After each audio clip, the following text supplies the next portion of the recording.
अऊज़ु बिल्लाहि मिनश्शैतानिर्रजीम। बिस्मिल्लाहिर्रहमानिर्रहीम। मुहतरम भाइयों, एख्तितामी खिताब है। ये चमन मामूर होगा नग़्मा तौहीद से।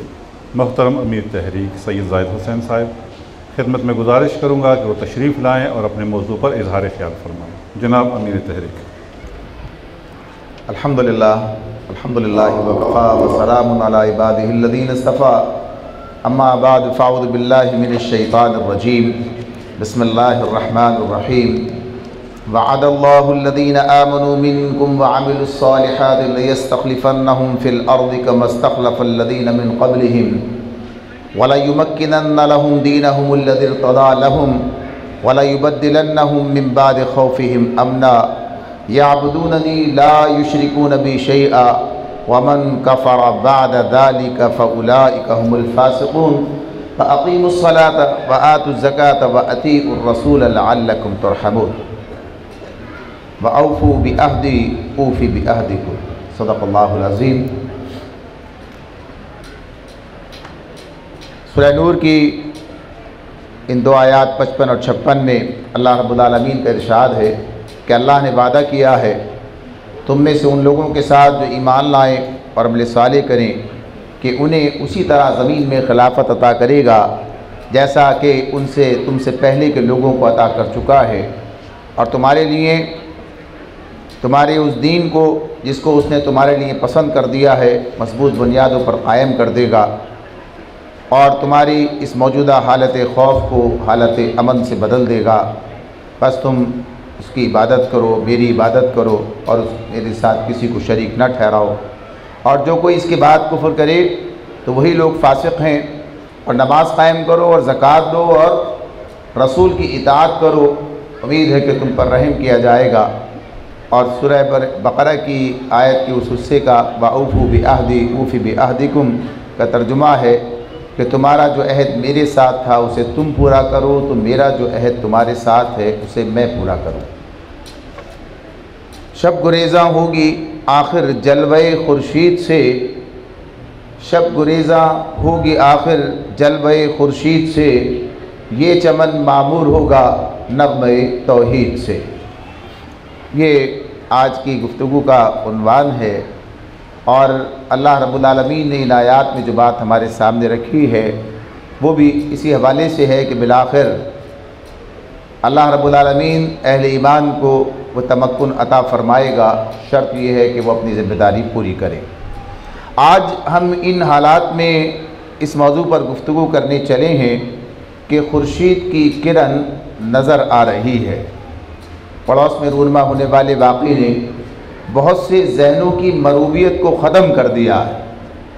अमेरिका जब अफ़गानिस्तान में दाखिल हुआ तो उसका लबो लहजा कैसा था, क्या तमतराक था, ये कौन बोल रहा था खुदा के लहजे में, ये कौन बोल रहा था खुदा के लहजे में, ये वक्त किसकी रऊनत पे खाक डाल गया। तो ये मंज़र आपने अपनी आँखों से देखा है। अल्लाह ताला ने वो वक्त हमारे सामने अल्लाह लेकर आया, वो हमें मौका उसने दिया कि हमने इसको देखा। लेकिन इसके बावजूद कुछ लोग अब भी इस कैफियत में हैं कि अमेरिका के अपने हवारियों के साथ इस ज़िल्लत से अफ़गानिस्तान से निकलने को अब भी उनकी चाल के तौर पर देख रहे हैं। उनका जहन ये तस्लीम करने के लिए तैयार नहीं है कि अमेरिका को भी शिकस्त हो सकती है। हालांकि ये वाक़या है कि इस वक्त अमरीकी यानी ख़ुद अमरीकी दानिश्वर ख़ुद अमरीका के मुस्तक़बिल से मायूस हैं। पैट्रिक बैचनन जो मुख्तलिफ़ अमरीकी सदूर के साथ काम करता रहा है, इसने जो किताब इसकी आई है इसका उन्वान है मग़रिब की मौत। वो कहता है कि अमरीका सियासी इस्लाम को ख़तरे के तौर पर देखता है। जो गुफ्तगू पहले आपके सामने हो चुकी है और ख़ुसूसियत से वो बात जो अताउर रहमान साहब ने आपके सामने रखी थी वहाँ सियासी इस्लाम का जिक्र आ गया, लिहाजा उसी बात को अपने सामने रखा जाए कि उसी सियासी इस्लाम की बात हो रही है कि जिसे वो इस वक्त पॉलिटिकल इस्लाम के तौर पर इस तरह गर्दानता है। तो वो कहता है कि अमेरिका सियासी इस्लाम को ख़तरे के तौर पर देख रहा है और सियासी इस्लाम को ख़त्म करने की इसकी कोशिशें बुरी तरह नाकाम हुई है। यानी वो तस्लीम करता है इस बात को, और एक वाकई के तौर पर ये बात सामने आती है कि अमेरिका सदियों से, यानी इस कोशिश में अमेरिका, यानी उसके पहले जो मगरिब का निज़ाम, उसको इस हवाले से उसको साथ मिलाया जाए तो ये बात आएगी कि हाँ कब से ये काम जो है इस एतबार से जारी है। इसके बाद किसी दर्जे में आगे करने की कोशिश करेंगे। तो ये बात कि वो इस कोशिश में लगा है लेकिन ये कोशिश नाकाम हो रही है। अब इसमें एक बात ये सोचने की है, सवाल ये पैदा होता है कि अमेरिका इस्लाम से क्यों खौफज़दा है, इस्लाम से वो क्यों खौफज़दा है। बात ये है कि अमेरिका या मगरिब, अब ये उसकी इस तस्वीर, उसकी ताबीर उसके नाम से होती है, वरना ये मगरिब का एक पूरा फ़लसफ़ा है कि अमेरिका या मगरिब को इस्लाम और मुसलमानों से नफ़रत है। ये जो बात हमने हिज़्बुल्लाह और हिज़्बुश-शैतान के हवाले से की थी, उस बात को अपने ज़हन में रखिए कि हिज़्बुश-शैतान हमेशा हिज़्बुल्लाह के साथ उसका ताल्लुक़ दुश्मनी का, नफ़रत का, बुग़्ज़ का ही हुआ, और वो है। लोग कहते हैं कि मोहब्बत अंधी होती है, लेकिन ये भी वाक़या है कि नफ़रत भी अंधी होती है। यही वजह है कि मगरिब इस्लाम के ख़िलाफ़ कोई दलील पेश नहीं करता, दलील के मैदान में इस्लाम के ख़िलाफ़ खड़ा नहीं होता, बल्कि वो अपने प्रोपेगेंडे की ज़बान इस्तेमाल करता और उसी एतबार से आगे बढ़ता है। और आप ये देखिए कि मगरिब ने इस्लाम के ख़िलाफ़ मुस्तकिल जाहिरियत की राह जो है वो अपनाई है, और इसे आप उस वक्त से देख सकते हैं। यानी नबी करम सल्लल्लाहु अलैहि वसल्लम के ज़माने में तो यहूदियों का जो मामला था वो अपनी जगह, लेकिन मगरिब ने जब उसके बाद इस्लाम के ख़िलाफ़ जो मुस्तकिल जारियत शुरू की, और वो सलीबी जंगें जिन्हें अब भी, जब ये काम शुरू या अफ़गानिस्तान के अंदर आए थे तो उस वक्त भी ये बात कही थी कि ये उसी का तसलसल है। यानी उनके जहनों में भी ये बात बिल्कुल ताज़ा है, ख़त्म नहीं हुई थी कि हाँ वो सलीबी जंगें एक दौर था जो गुजर गया। तो वो चाहे सलीबी जंगें हों या नौ आबादियाती जाहिरियत, जिसके अंदर तकरीबन तमाम मुस्लिम ममालिक को ग़ुलाम बना लिया गया और फिर उन्हें तकसीम किया गया जो कुछ किया गया, और फिर 9/11 के बाद की जाहिरियत, तो ये एक मुस्तकिल एक अमल है, एक मुस्तकिल ये काम है कि जो कि हमारे सामने है, जिसे हम तारीख़ के अंदर देखते हैं। तो इसकी वजह यही है कि मगरिब बिला शिरकत गैरे दुनिया पर अपना तसल्लुत कायम करना चाहता है या तसल्लुत कायम रखना चाहता है। वो चाहता है कि यहाँ उसे चैलेंज करने वाली कोई क़ुव्वत मौजूद ना रहे। और ये एक वाक़या है कि मगरिब को चैलेंज करने वाली अगर कोई क़ुव्वत है तो वो इस्लाम है, वो इस्लाम है। इसकी वजह यही है कि इस्लाम एक मुकम्मल ज़ाबिता हयात है। इस्लाम से मगरिब का, यानी जो दुश्मनी का एक बड़ा उसका जो अंसर है, उसकी वजह है वो ये कि मगरिब इस्लाम को अपना मुतबादिल समझता, यानी बतौर निज़ाम की जो बात हमारे सामने आती है, और इस एतबार से कि ये एक हमागीर निज़ाम, यानी मगरिब से जब इस निज़ाम का मवाजना मगरिब के निज़ाम जो पेश कर रहा है, जिसकी बात भी किसी दर्जे में आपके सामने थी, उसके साथ जब इसका मवाजना किया जाता है तो मालूम ये होता है, यानी एक वाक़या है कि इस्लाम एक मुकम्मल ज़ाबिता हयात है, इसकी अपनी इलाहियात हैं, इसकी अपनी किताब है। सुन्नत की सूरत में मुसलमानों के पास एक बेहतरीन लाहे अमल, एक बेहतरीन नमूना अमल जो है वो मौजूद है। इस्लाम का अपना सियासी निज़ाम है, इस्लाम का अपना माशी निज़ाम है, इस्लाम का अपना माशरती निज़ाम है, उसके अपने उसूल हैं, उसके अपने इनफरादी और इज्तिमाई तमाम मामला। इस एतबार से तो ये मगरिबी बात देखता है कि अगर उसे कोई चैलेंज कर सकता है, कोई क़ुव्वत उसके लिए ऐसी है कि जो उसका मुतबादिल बनकर सभी उठ सकती है, तो वो इस्लाम है। तो उसका ये सोचना, उसका ये खौफ इस एतबार से है कि मगरिब इस मुतबादिल के खौफ में मुब्तला है, और उसकी वजह यही है कि वो ये समझता है कि इसकी सूरत में मगरिब का इख्तिताम, मगरिबी निज़ाम का इख्तिताम है, यानी जो सूरत गरी उन्होंने कर रखी है, जो निज़ाम उन्होंने बनाया है, तो इस एतबार से वो ये समझते हैं कि अगर इस्लाम एक मरतबा फिर अपने असली खदोखाल के साथ, अपने असली रूप के अंदर दुनिया के सामने आ गया, और दुनिया ने ये तजर्बा करके देख लिया, दुनिया ने इसका मुशाहिदा कर लिया, जैसा कि खिलाफत राशिदा के दौर में इस्लाम का मुशाहिदा दुनिया ने किया, तो फिर इसके बाद मगरिब के लिए ना कोई जगह, अपने घर में रहेगी, ना बैनुल अक़वामी तौर पर उसका कोई मुकाम रहेगा, यानी उसे फिर हर जगह से जाना पड़ेगा। जाअल हक़्क़ु व ज़हक़ल बातिल इन्नल बातिल कान ज़हूक़ा, हक आ गया और बातिल चला गया, और जब हक आ जाए तो बातिल को जाना ही पड़ता है। जब हक आ जाए तो बातिल को जाना ही पड़ता है। तो हक, ये बात अपनी जगह बिल्कुल वाज़ेह है कि वो ये बात जानते, वो ये बात पहचानते कि हाँ ये वाक़या है, ये वाक़या है कि इस्लाम हक है और मगरिब के पास जो निज़ाम है वो बातिल है। और जाअल हक़्क़ु व ज़हक़ल बातिल, हक आ जाए तो बातिल को जाना ही पड़ता है, और बातिल तो है ही जाने के लिए। लिहाजा पूरी कोशिश, अपना पूरा जो जोर है वो इस बात पर लगाते हैं। तरह तरह के इल्ज़ामात भी इसके लिए तराशे जाते हैं।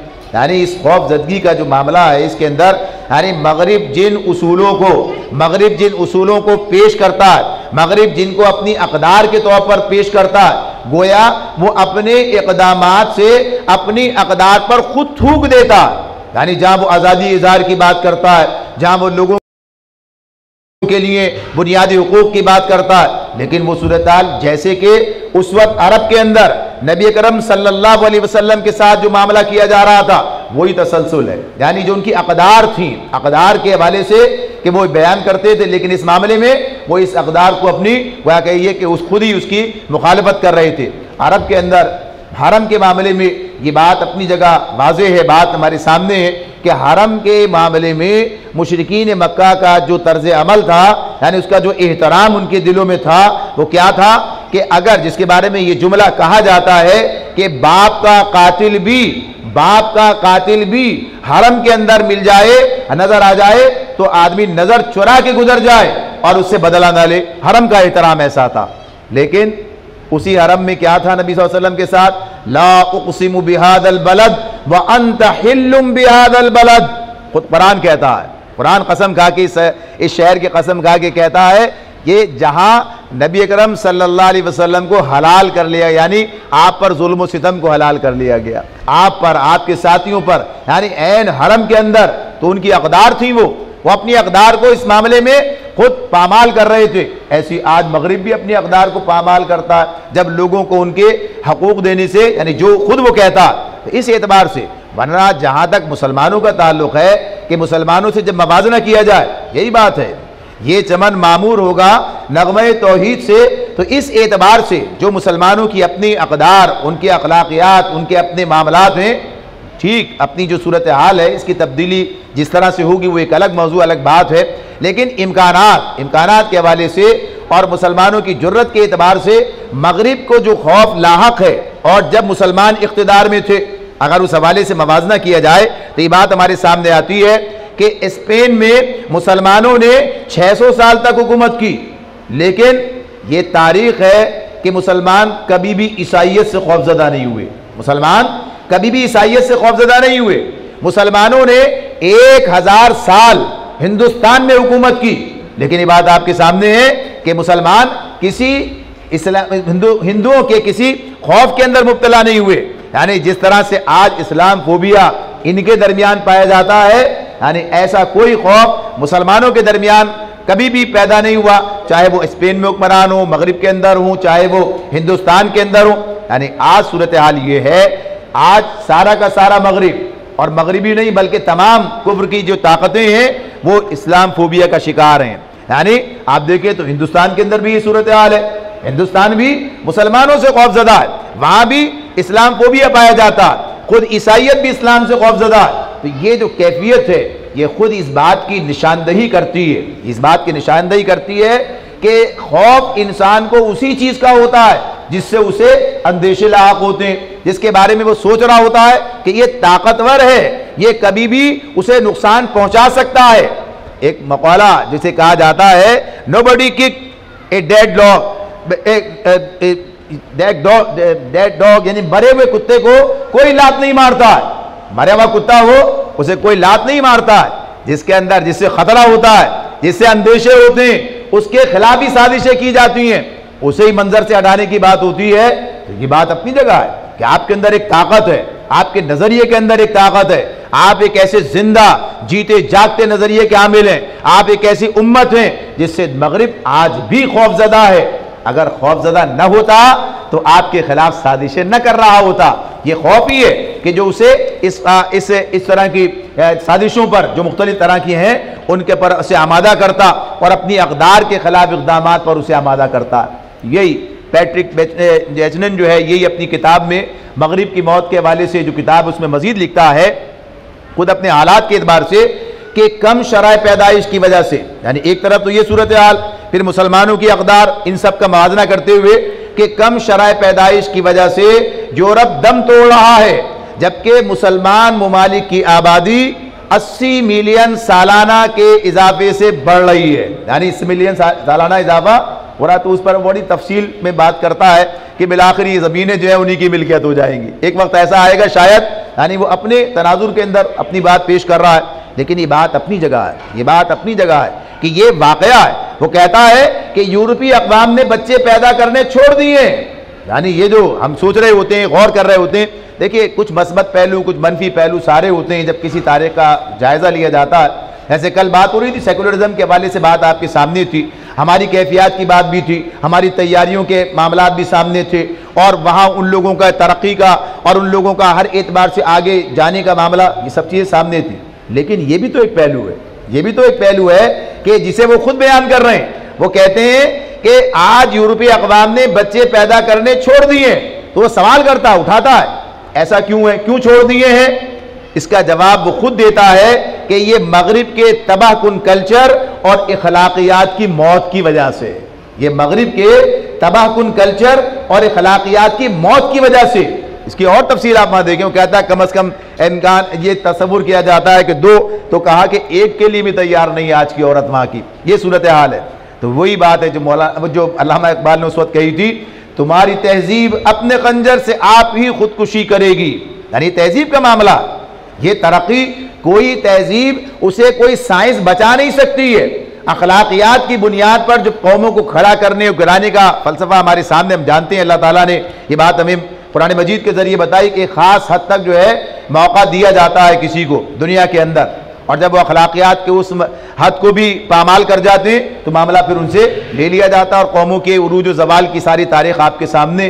तो ये तहजीब का मामला है, साइंस किसी को डूबने से बचा नहीं सकती है। अगर इस एतबार से देखा जाए तो जाहिर सी बात है कि हर दौर के अंदर जो दौर के तरक्की याफ्ता कौमें रही हैं, उन पर कभी जो है वबाल, उन पर कभी अदबार, कभी उनकी तबाही का मामला नहीं होना चाहिए था, लेकिन साइंस में उन्हें बचा नहीं सकी। खुद मुसलमानों के अपने जवाल का जब आगाज होता है तो उस जवाल के आगाज के वक्त में ना मुसलमानों के पास दौलत की कमी है, ना मुसलमानों के पास यानी इस इल्म के एतबार से साइंसी उलूम का यानी आगाज तो आप ही ने किया, ये सारे मामला तो आपके सामने। यानी मुसलमानों के उरूज का ज़माना कौन सा है, और जब उनका उरूज सामने आता है और उरूज पाते हैं, और मुसलमानों के जवाल का दौर कब से शुरू होता है, ये तो बड़ी वाज़ेह चीज़ें आपके सामने।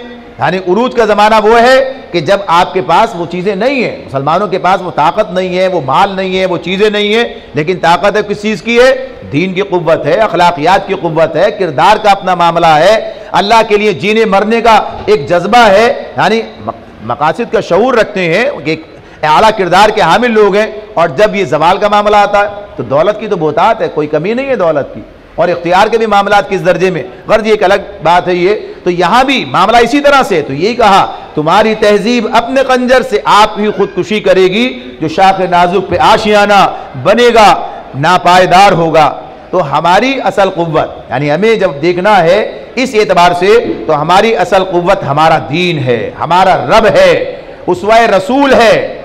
यानी इस बात को इसलिए इस तरह से हमें अपने सामने रखने की ज़रूरत है कि जो मौजू इस वक्त हमारे सामने है, यानी ये चमन मामूर होगा नगमे तौहीद से कि एक उम्मीद की बात, एक हौसले की बात, इसलिए कि उम्मीद की कोई बुनियाद होती है। कहा जाता है बड़ा सोचिए और बड़ा करिए, तो क्या मतलब है शेख चिल्ली बन जाइए, ये बात नहीं हो रही है, उसके लिए बुनियाद है। यानी बड़ा सोचने का मतलब कि आपके आदाब जो असल, एक आदमी जिसे अल्लाह ताला ने दुनिया की इमामत के लिए पैदा किया है, दुनिया की इमामत के लिए पैदा किया है, और वो दुनिया की इमामत छोड़ के और गोया कहिए कि 1-2 गज के टुकड़े के लिए जो है अपनी सारी तवानाइयाँ सर्फ कर रहा है, उसे अपने मुकाम के एतबार से कि जो उसके लिए मनसब है, जो उसका मुकाम है, जिसके लिए उसे दुनिया में लाया गया, जो मकसद दे के उसे दुनिया में भेजा गया, उसको जिस तरह मसऊद मलाइक बनाया गया, यानी क्या इस एतबार से उसे देखना और सोचना है। तो जब उसको देखता, सोचता, मनसूबाबंदी करता, तो मामला यही होता है, क्या इसके इम्कानात हैं, क्या ये बात हो सकती है, क्या ये बात मुमकिन है। जैसे कभी हम सोचें भाई हम तो एक हारी भी जंग लड़ रहे हैं, तो जब फैसला ये हो जाए, जब आदमी ये बात समझ ले, तो फिर जाहिर सी बात आगे नहीं बढ़ सकती। कहने वाले का मतलब ये नहीं था, कहने वाले का मतलब ये नहीं था, बल्कि बात इस एतबार से थी कि इस मैदान में, इस हवाले से जिस मुकाम पर हम खड़े हुए हैं, उस वक्त हमारी कैफियत ये है, लिहाजा इस कैफियत से बाहर आने के असबाब, रास्ते, तरीके, इसके पर बात हो रही थी। बात ये थी इस बुनियाद पर, तो इम्कानात की बात है, इम्कानात का मामला है। तो इम्कानात के एतबार से जब हम देखते हैं, कहते हैं, तो हमारे सामने मिसालें आती हैं कि आप देखिए कि जिन लोगों ने उस यकीन की कैफियत को, यानी उस मायूसी के मुकाबले में आदमी के अंदर उम्मीद होती है, उम्मीद यकीन के साथ होती है, यकीन ना हो तो फिर कोई उम्मीद नहीं होती है। इसीलिए क्या अल्लाह ने यकीन मोकम अमल पे हम मोहब्बत फातह आलम, जिहाद जिंदगानी में यह है मर्दों की शमशीरें। तो इसी एतबार से ही बात है। तो आप यकीन मोकम की बात देखिए, क्या कहा था, अजान हो रही है, तवक्कुफ जरा सा अजान के लिए।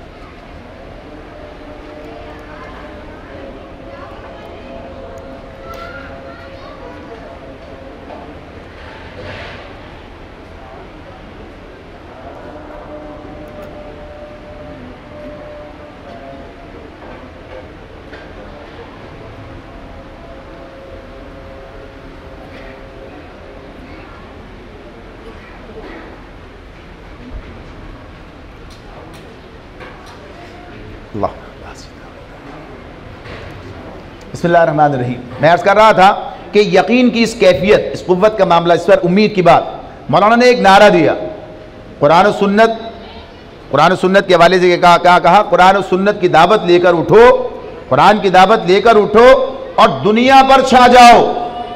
कुरान की दावत लेकर उठो और कुरान और सुन्नत की दावत लेकर उठो और दुनिया पर छा जाओ।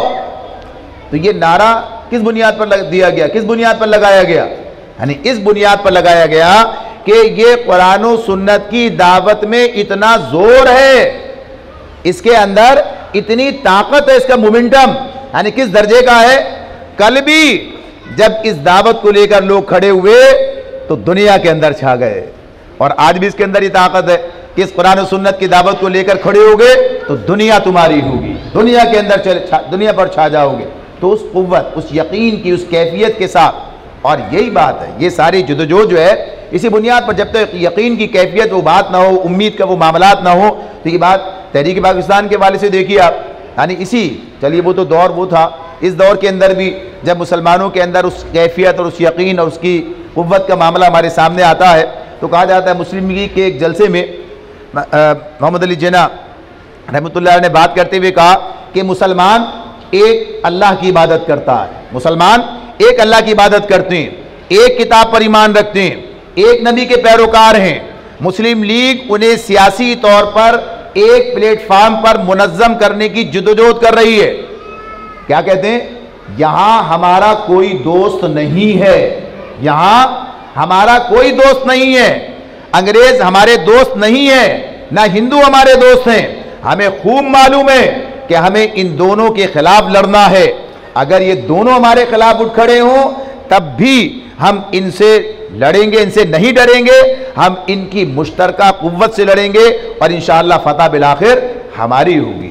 यानी ये उस यकीन की कुव्वत का मामला, उस यकीन की कैफियत का मामला कि जिसकी बुनियाद पर, और यही बात थी पाकिस्तान के नज़रिए की कुव्वत, यानी पाकिस्तान किसी भी चीज़ के पीछे, जैसे कहते हैं बाद औक़ात ये मौजू होता है, बात चल रही होती है कि शख्सियत या नज़रिया, दोनों चीज़ें दरकार, दोनों चीज़ें होती। इसी अल्लाह ताला ने किताब भी भेजी है, रसूल भी भेजा है, यानी शख्सियत भी दी है और नज़रिया भी दिया है। नज़रिए को लेकर शख्सियत खड़ी होती है, शख्सियत के बगैर नज़रिया अपनी ताकत को बनवा नहीं पाता। जैसे आज कुरान सुन्नत हमारे पास मौजूद है, अफराद नहीं है, ये सूरत हाल है, तो वहाँ क्या है, नज़रिए की कुव्वत और कायदे आज़म की बसीरत और बर्रे सगीर की मिल्लत इस्लामिया के इत्तेहाद ने तारीख को यह दिन दिखाया। यानी वो चीज़ जिसका इम्कान नहीं था, जो उनकी सोचो फिक्र के अंदर नहीं थी ये बात कि ऐसा हो जाएगा, ये काम आसान नहीं था, लड़कर ये काम फतह हासिल नहीं की जा सकती थी, इसका कोई इम्कान नहीं था। लेकिन इस नज़रिए की ताकत ने, कायदे आज़म की क़यादत की बसीरत ने और अवाम के इत्तेहाद की क़ुव्वत ने नामुमकिन को मुमकिन बना दिया और ये पाकिस्तान वजूद के अंदर आ गया, ये पाकिस्तान वजूद के अंदर आ गया। इसके बाद भी ये बात तो अपनी जगह, हमारी तारीख़ तो उसका मौका तो है ही नहीं कि मुत्तहिद होता तो क्या होता। 5वीं रियासत थी अपने रकबे, अपनी तादाद के एतबार से दुनिया की, और इस्लाम मुसलमानों की सबसे बड़ी रियासत थी पाकिस्तान जो वजूद में आई थी। और ये अलग बात कि हम उसे 2 हिस्सों में जो है तकसीम कर बैठे, उसकी बात भी आपने सुनी थी कल कि हाँ दीन की क़ुव्वत के तहत मुत्तहिद न रह सके, यानी कौमियत के तसव्वुर से बहा कर ले गया। लेकिन उसके बाद भी यानी ये बात इम्कानात की बात है, ये चमन मामूर होगा नग़मे तौहीद से, इम्कानात की बात है। इम्कानात क्या है? तो जिन लोगों के बारे में हमारी राय बहुत अच्छी नहीं है यानी इस मामले में, कि इस एतबार से कि पाकिस्तान को तोड़ने में यानी इस मामले में क्या किरदार था और क्या कुछ रहा, लेकिन हम ये देखते हैं कि ये पाकिस्तान जो बचा कुचा पाकिस्तान भी, जब जुल्फ़िकार अली भुट्टो यानी इसके प्राइम मिनिस्टर जब उनके पास ये बात आई है तो उनका क्या कहना था? एक बात उन्होंने कही, क्या कहा? हम घास खा लेंगे लेकिन एटम बम बनाएंगे। हम घास खाएंगे मगर एटम बम बनाएंगे, ये उनके अल्फाज हैं। हम घास खाएंगे मगर एटम बम बनाएंगे। तो मामला क्या था? मामला ये था उस मौके पर भुट्टो साहब भी एटम बम के हवाले से बड़ा सोच रहे थे और ये बड़ी सोच बिलाखिर एक नतीजा लेकर आई। इसमें न सिविल कहीं और थे, न फौजी कहीं और थे, न अवाम कहीं और थी, सब एक पेज पर, एक उस पर थे। यानी सब ने फैसला कर लिया था कि पाकिस्तान एटमी कुव्वत बनेगा। इस मामले में जैसे अभी बात की थी, बात हो रही थी, एक आया उसने उसके मंसूबे बिल्डोज किए, दूसरा आया उसने, लेकिन ये एक मामला ऐसा था कि वो मुल्क जो सुई नहीं बनाता था, नहीं बना, उस वक्त की जो बात है ये, उसने एटम बम बना लिया। यानी ये कुव्वत है ना, ये किस बात की है? ये इसी बात की है। इसी एतबार से, इसी हवाले से वही यकीन मोकम अमल पे हम, यानी यकीन मोकम था और अमल था मुसलसल, तसलसल के साथ एक काम किया गया, बिलाखिर एक नतीजा सामने आ गया आपके। यानी एक ऐसी चीज है जो वाकया है, पाकिस्तान एक वाकया है, पाकिस्तान का एटमी कुव्वत होना एक वाकया है, इसका इनकार नहीं किया जा सकता। इसका ये बात जो है, आज आप देख सकते हैं ये अफगानिस्तान का मामला है। ये अफगानिस्तान में पहली मर्तबा जब ज़िया-उल हक साहब ने उस वक्त रूसी जारियत के खिलाफ जब पाकिस्तान को उसमें यानी दाखिल होने का, यानी पाकिस्तान का उसके अंदर हिस्सा लेने की बात, उस मुजाहिमत में अपना किरदार अदा करने की बात की है, उस वक्त अमेरिका का कोई वजूद नहीं था यहाँ पर।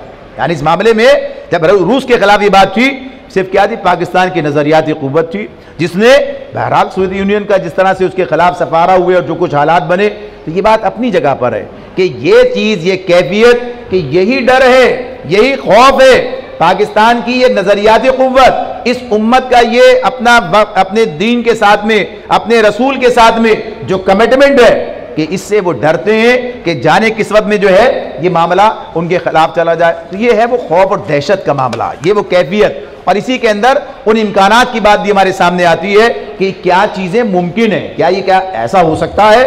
यानी कहीं जागते में तो वो ख्वाब नहीं देख रहे कि जागते में हम कोई ख्वाब देख रहे हो, तो जागते में ख्वाब देखने की बात नहीं है। बात को मुकम्मल कर लेते हैं, वक्त हुआ चाहता है कि हम इस एतबार से, यानी ये चंद चीज़ें और भी बहुत सारी चीज़ें आपके जहन में, आपके इल्म में हैं, जिनकी बुनियाद पर आप ये देख सकते हैं कि अल्लाह रब्बुल आलमीन ये मोजिज़े हमें दिखाता है।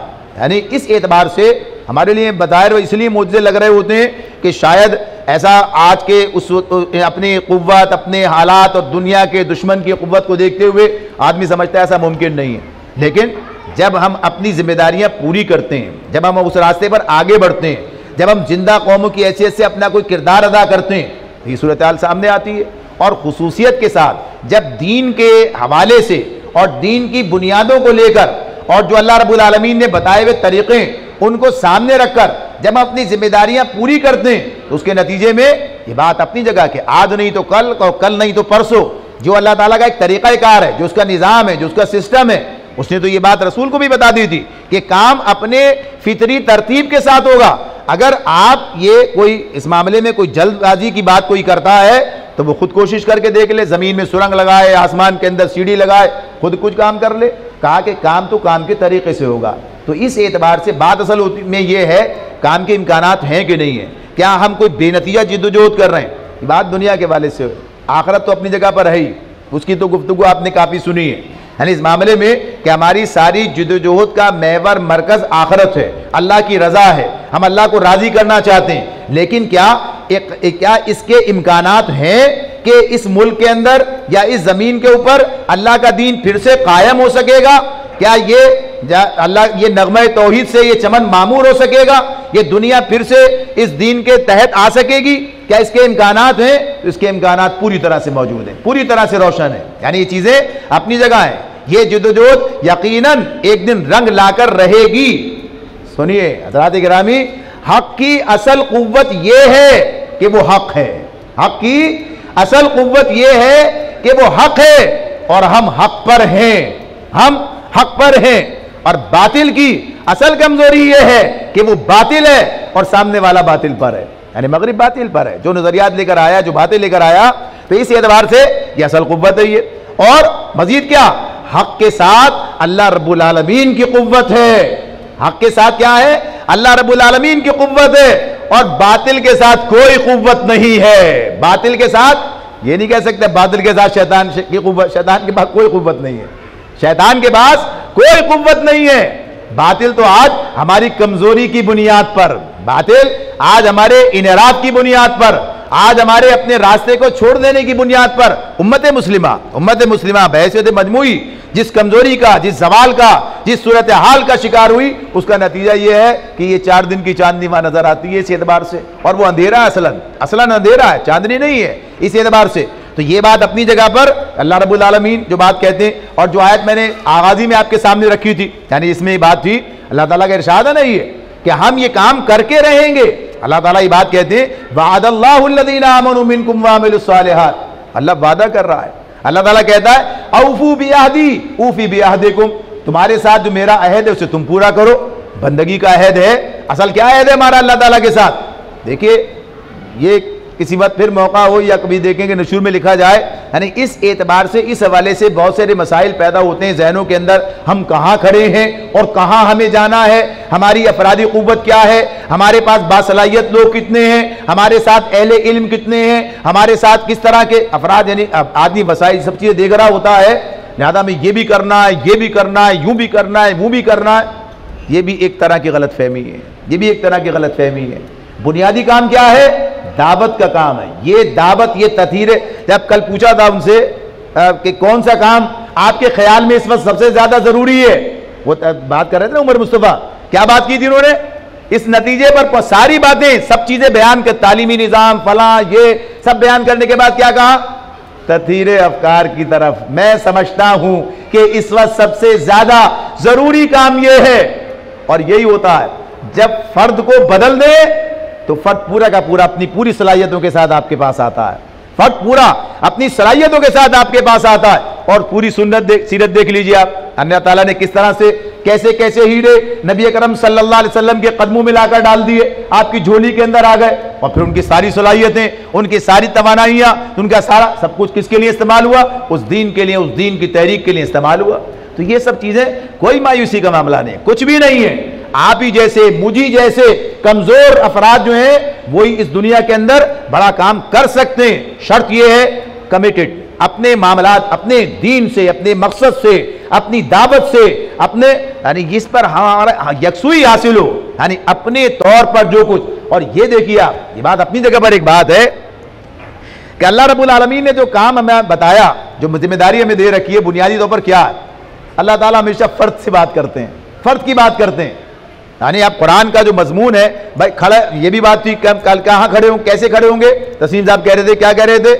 इस तहरीक तो नहीं खड़ी होगी, कोई और जमात भी नहीं, फर्द खड़ा होगा। अल्लाह ताला कहते भी फर्द से, आप करिए, आप, यानी मैं, मुझे इज्तिमाइयत जो भी कुछ कर रही हो, इस्लामी इज्तिमाइयत भी कर रही हो, उसमें जिम्मेदार कौन है? फर्द जिम्मेदार है। अगर मैंने अपनी जाती जिम्मेदारी पूरे तौर पर अदा कर दी तो यकीन जानिए अल्लाह मुझे रुस्वा नहीं करेगा। यानी अगर मैंने, और इसी एतबार से जो चीज इंसान के बस में है, जो वो कर सकता है, उसी का उससे मुतालबा है। आप मेरे बस में नहीं है, जिस तरह मैं खुद अपने बस में हूं। आप मेरे बस में नहीं है, मैं आपको तब्दील नहीं कर सकता, लेकिन खुद तब्दील हो सकता हूं। आप खुद तब्दील हो सकते हैं, दूसरे को तब्दील नहीं कर सकते। लेकिन जब ये काम शुरू कर दिया जाए इस एतबार से मैं खुद तब्दील हो सकता हूं तो मैं तब्दील होऊंगा, और इस तब्दीली का नतीजा फिर आप देखिए क्या निकलता है आगे, फिर क्या होता है। तो यकीन जानिए मुस्तकबिल इस्लाम का है, बल्कि यूं कहिए कि मुस्तकबिल मुसलमानों का है, अगर वो इस्लाम से वाबस्ता हो, अगर वो इस्लाम से वाबस्ता हो तो उनका होगा। आज आपको, मुझको, खवातीन को, नौजवानों को, हम सबको उठना होगा इसी तब्दीली के लिए। इसी एतबार से लोगों को इस्लाम से वाबस्ता करके लोगों को मायूसी से, मरूबियत से निकालना होगा। कुरान तो इतनी बड़ी किताब, इतना बड़ी चीज हमारे पास है, बस उसकी तरफ जाते नहीं। आप वो देख लीजिए, अल्लाह ताला ने कलमा तैयबा को किस चीज से मिसाल दी है। अल्लाह ताला ने कलमा तैयबा, अल्लाह ताला क्या कहते हैं, अलम तरा कैफ दरबल्लाहु मसलन कलिमतन तय्यबतन कशजरतिन तय्यबतिन अस्लुहा साबितुन व फरउहा फिस समा तुती उकुलहा कुल्लु हीन बिइज़्नि रब्बिहा। यानी हर आन अपने रब के इज़्न से, कुल्लु हीन बिइज़्नि रब्बिहा, हर आन अपने रब के इज़्न से फल ला रहा है। कैसी मजबूत उसका कलमा तय्यबा को मिसाल दी उस दरख्त से जिसकी शाखें आसमान में, जिसकी जड़ें जमीन की तहों के अंदर। अरे क्या बात है इसकी। उसके मुकाबले में कलमा खबीसा को क्या कहा, कोई बुनियाद नहीं है, जड़ से उखाड़ के फेंक दिया जाता। आपके पास वो नजरिया, आपके पास वो कुव्वत है, आपके पास वो उसवा हसना है, आपके मराकिज़ अक़ीदत, हर चीज आपके अपने दस्तरस में। कुछ अभी हम अल्हम्दुलिल्लाह उस सूरत हाल में है कि जब सब कुछ हमारे हाथ में है, सब कुछ हमारे पास है, जिसकी बुनियाद पर हम काम कर सकते हैं, हमारे लिए आसानियां है। ये मुल्क, इसके अंदर ये बात तयशुदा है कि ये इस्लामी जमहूरिया पाकिस्तान है, इसमें ये बात तयशुदा है। जैसे बात आई करारदाद मकासिद, आज आइन का एक्टिव पार्ट है, आज वो इनका यानी काबिल अमल हिस्सा है, जिसके अंदर ये बात तय है कि इख्तिदार अल्लाह रब्बुल आलमीन को हासिल है। आज मेरी गुफ्तगू आइन के ऐन मुताबिक है। अगर वैसे तो अल्लाह ताला की बात है, असल तो हमारे लिए वो, लेकिन उसके बावजूद जिस मुकाम पर हमें, तो आप आईनी जद्दोजहद कर रहे हैं, आप दस्तूरी जद्दोजहद कर रहे हैं, आप इसके मुताबिक अपने दीन के वाले से भी और जो दुनिया के इस तरह के बनाए हुए ज़ाब्ते कायदे हैं उनके तहत भी आप तो अपनी जगह पर बिल्कुल दुरुस्त रास्ते पर जा रहे हैं। दूसरे लोग हैं जो कि इसके खिलाफ यानी इसके बिलमुकाबिल या मुतज़ाद कोशिशें करते हैं, वो उससे गद्दारी के मुर्तकिब हैं। लेकिन बहरहाल ये वक्त एक ऐसा है कि अभी चीज़ें धुंधलके में, सूरत हाल वाज़ेह नहीं है, कैफियत बदली हुई हैं, लिहाजा हमें अपनी जिम्मेदारी अदा करनी होगी, हमें आगे बढ़ते चले जाना होगा। लेकिन तरीक़ेकार यही है कि मुझे अपनी ज़ात को हदफ बनाना है, मुझे अपनी ज़ात को हदफ बनाना है, और इस ज़ात के ज़रिए से फिर आप देखिए कि गिरदो पेश में जो रोशनी फैलेगी इंशाअल्लाह ताला वो इस चमन को मामूर करके रहेगी, और उसके नताइज आप खुद अपने सर की आंखों से देखेंगे इंशाअल्लाह ताला। यानी इस बात की, ये बात छोड़ दीजिए, भूल जाइए इस बात को भूल जाइए कि बज़ाहिर ऐसा लगता है कि मुझे अपनी ज़िंदगी के अंदर ये इनकलाब आता हुआ नज़र नहीं आता है, लेकिन जब ये बात जहन में आ जाए तो समझ लीजिए कि इज़्मेलाल आपके अंदर आ चुका है। यानी देखिए, जब ये बात अल्लाह की कुदरत, अल्लाह करेगा, आप अपना काम कीजिए। जब मेरी सही और जुहद उस मुकाम पर पहुंच गई कि उसे रब की सनद हासिल हो गई, वहां से जो कबूलियत का दर्जा हासिल हो गया, नताइज आना शुरू हो जाएंगे। अल्लाह रब्बुल आलमीन हमारी इस काविश को जो हमने इस अरसे में की है इसे कबूल फरमा ले और इसको हमारे लिए जरिया बना दे कि हम इस कुव्वत, इस जज्बे के साथ यहाँ से निकले कि अपनी ज़िंदगी को भी तब्दील करेंगे और इस माशरे के अंदर भी इस्लामी इनकलाब की सोच पैदा करेंगे, दीन की तरफ रग़बत पैदा करेंगे, मायूसी के अंधेरों से निकालेंगे, इस्लाम की रोशनी, उसकी उम्मीद जो है उससे चिरागों को मुनव्वर करें, सीनों को मुनव्वर करेंगे और ये चिराग जलाएंगे। और इंशाअल्लाह ये चिराग आगे बढ़कर इस मुल्क मुमलिकत के अंदर ही नहीं बल्कि इसके बाद इस दुनिया के अंदर रोशनी करेंगे। और ये पड़ोस का तजर्बा अल्हम्दुलिल्लाह अल्लाह ताला इसको हम सब के लिए एक जरिया बनाएगा और ये गोया कहिए कि पूरी दुनिया के अंदर एक नई उम्मीद को लेकर और एक नए गोया कहिए कि उस जज्बे को लेकर लोग क़यामत दीन की तहरीक अपने काम को जारी रखेंगी। अल्लाह ताला में समझने और अमल करने की तौफीक अता फरमाए। व आखिरु दावाना अनिल हम्दुलिल्लाहि रब्बिल आलमीन।